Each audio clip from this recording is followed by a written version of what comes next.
Assalamualaikum warahmatullahi wabarakatuh. Pripun warta sanak kadang sedaya, mugi tansah pinaringan sehat ugi barokah saking Gusti Allah Subhanahu wa taala. Ing wekdal menika kula Nanda Al-Fuadi ajenge ngudal piwulang perkawis manjer layangan. Niki radi unik niki. Manjer layangan saking perspektif meteorologi supados sederek sedaya saged mangertos kanthi cetha wela-wela kula ngangge basa Indonesia mawon nggih. Sugeng midhangetaken. Kenapa ya cuaca begini? Kenapa cuacanya bisa begini ya? Bisa begini ya? Kalian tinggal di daerah pedesaan. Kalian tinggal di daerah yang masih banyak tanah lapang, atau juga kalian tinggal di daerah yang masih banyak anak-anak di situ.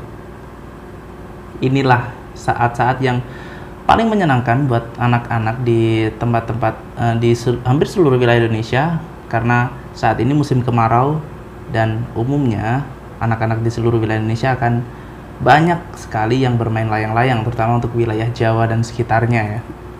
Nah, saya ingin membahas hal menyenangkan itu, yaitu main layang-layang dari perspektif yang lain.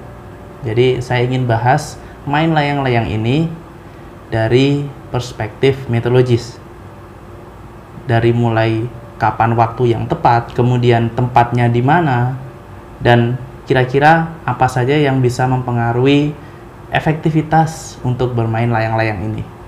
Secara teori, layang-layang ini bisa terbang karena tentu ada gaya yang menggerakkan. Nah, gaya ini sebetulnya mirip seperti yang terjadi di pesawat terbang, di mana udara ataupun angin ini akan menyebabkan adanya daya angkat yang menyebabkan pesawat atau layang-layang yang akan kita bahas ini terbang. Gaya angkat ini disebut gaya angkat aerodinamis.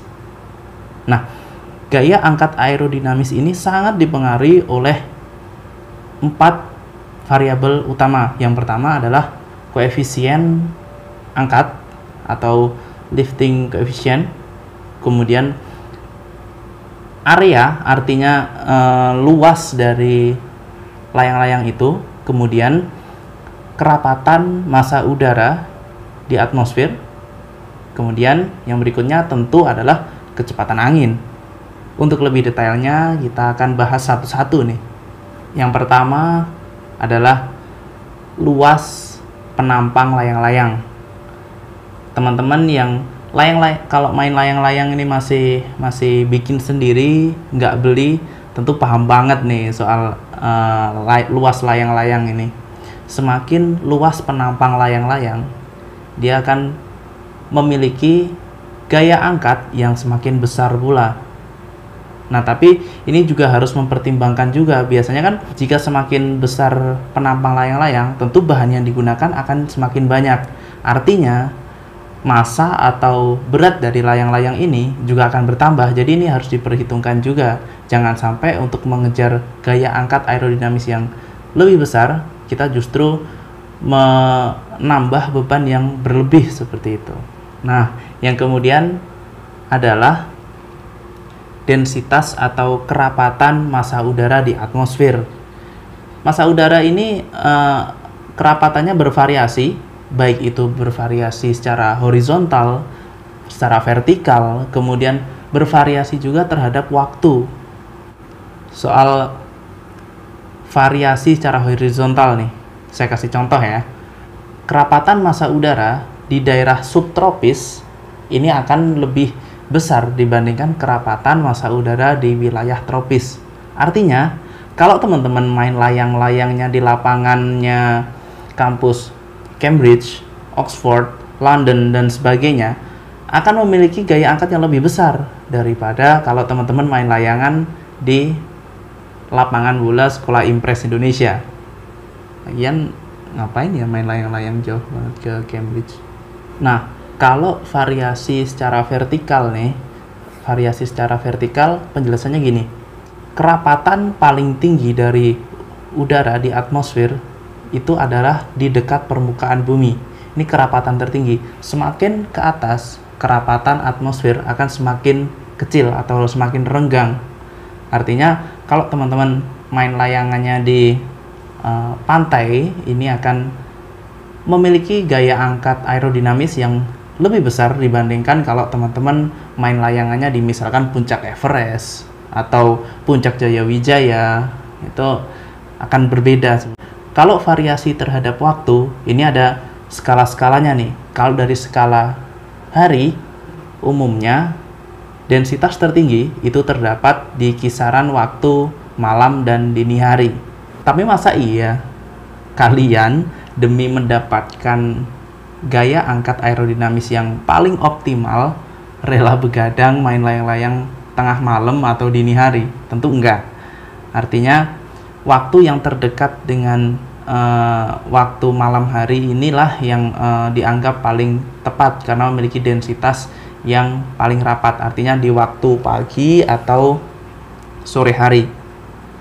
Inilah dua waktu yang memiliki densitas paling tinggi dengan masih ada atau sudah ada cahaya matahari sehingga kondisi terang, sehingga kita bisa main layang-layang bukan di tengah malam atau dini hari seperti itu. Nah, kalau dilihat dari skala yang lebih luas lagi, lebih panjang lagi dari skala bulanan, kira-kira bulan apa yang di situ densitas atau kerapatan massa udara di atmosfer memiliki nilai terbesar sehingga menghasilkan gaya angkat aerodinamis yang besar pula. Berdasarkan hasil olahan data ESRL NOAA menunjukkan bahwa rata-rata selama 5 tahun terakhir kerapatan massa udara di atmosfer tertinggi di wilayah Indonesia umumnya terjadi pada kisaran bulan Juni hingga September. Nah, kisaran waktu ini, periode ini adalah periode yang paling tepat untuk bermain layang-layang, mengingat densitas udara yang relatif lebih tinggi dibandingkan bulan-bulan lain. Selain faktor luas penampang, kemudian densitas udara, kalian tentu harus mempertimbangkan kecepatan angin. Nah, inilah faktor ketiga atau variabel ketiga yang sangat mempengaruhi gaya angkat dari layang-layang ini, yaitu daya angkat atau gaya angkat aerodinamis. Nah, terkait dengan kecepatan angin ini, saya tadi kan sudah sampaikan kalau waktu-waktu yang memiliki kerapatan udara yang paling tinggi selain di malam dan dini hari adalah di sore dan pagi hari.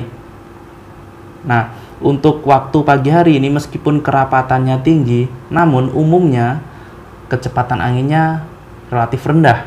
Artinya kalau kecepatan angin rendah, ini akan sangat mempengaruhi gaya angkat dari layang-layang ini, sehingga waktu pagi ini dianggap kurang efektif untuk mendapatkan gaya angkat aerodinamis yang besar. Kemudian waktu satu lagi adalah waktu sore hari. Nah, waktu sore hari ini umumnya kecepatan anginnya relatif lebih tinggi nih dibandingkan waktu pagi hari. Artinya di waktu sore inilah waktu yang paling tepat untuk mendapatkan gaya angkat aerodinamis yang lebih besar dibandingkan di waktu pagi atau waktu lainnya. Kemudian pertanyaan berikutnya, tentu di sore hari di bulan apa nih kira-kira kecepatan angin tertinggi yang umumnya terjadi di wilayah Indonesia? Balik lagi kita merujuk ke data ESRL NOAA, di mana dari data tersebut selama 5 tahun terakhir rata-rata kecepatan angin yang relatif lebih tinggi dibandingkan waktu-waktu lain adalah di kisaran bulan Mei hingga September.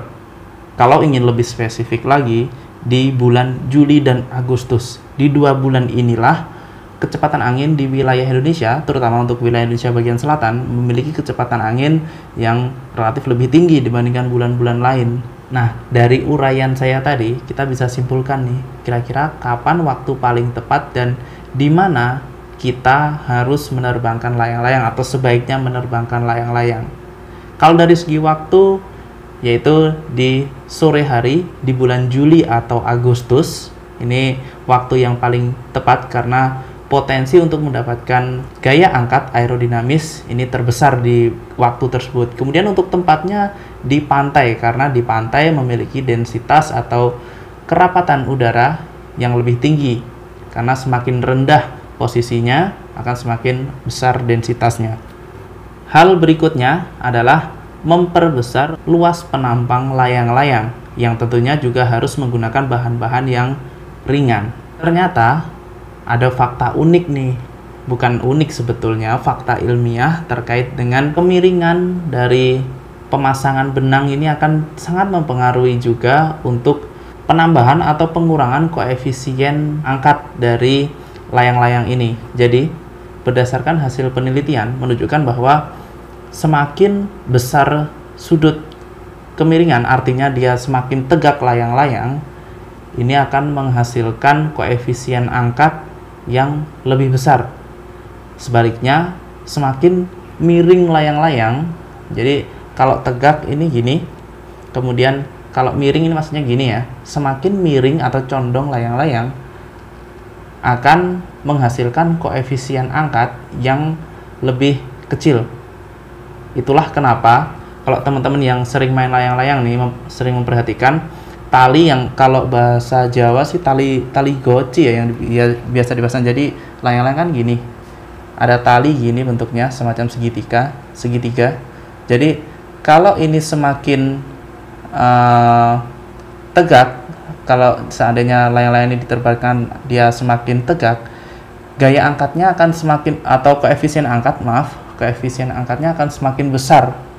Nah, itu yang menyebabkan kalau seandainya istilah Jawanya lagi, karena saya orang Jawa, istilah Jawanya lagi, kalau seandainya semakin cegeh si benang layang-layang ini, dia akan bisa terbang semakin tinggi. Nah, kalau seandainya semakin jadi panjang benangnya kan bentuknya gini. Kalau seandainya semakin panjang benang yang bawah, dia akan semakin miring layang-layangnya, artinya koefisien angkatnya akan semakin kecil, dan bentuk atau ketika diterbangkan layang-layang nanti akan benangnya semakin melengkung. Nah, ini dia akan memiliki ketinggian atau terbang di ketinggian yang tidak terlalu tinggi dibandingkan dengan jika benang yang bagian atas ini lebih panjang. Jadi layang-layang akan semakin tegak. Kalau seandainya semakin tegak, dia layang-layang akan terbang semakin tinggi dan benangnya relatif lebih tidak melengkung dibandingkan yang tadi, yang satunya. Ini fakta terkait dengan kemiringan atau inklinasi dari layang-layang itu. Nggih sampun, cekap semanten anggen kula ndongeng, mbok pilih wonten klenta-klentunipun anggene ngucap kula nyuwun gungipun Syekh Samudra Pangaksami. Matur nuwun. Wassalamualaikum warahmatullahi wabarakatuh. Oh, wah, jadi gitu. Baru tahu saya.